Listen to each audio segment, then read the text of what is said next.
మందిరములో ఎవరు కొరకు కన్నీరు విడుస్తున్నావో నాకు తెలియదు, కానీ నీ కన్నీటిని దేవుడు చూస్తున్నాడు.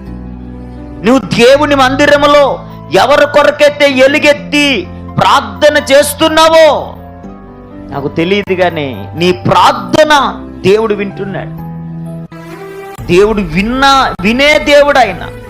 మన ప్రార్థనలను విని మనకు దేవుడు ఏం చేయబోతున్నాడో తెలుసా?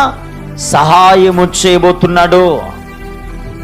మన దేవుడు ఎవరు అనంటే మనకు సహాయము చేయు దేవుడు ఆయన. ఎస్, హల్లెలూయా. దేవుడు ఎవరు? మనకు సహాయము చేయు దేవుడు. సహాయకులు చాలా మంది వస్తారు, వెళ్ళిపోతారు. వారు తాత్కాలికంగా మాత్రమే నిలిచి ఉంటారు. శాశ్వతముగా నిలిచే దేవుడు ఎన్నడూ మనలను విడిచిపెట్టడు. ఆయన నీకు సహాయకుడు. ఆయన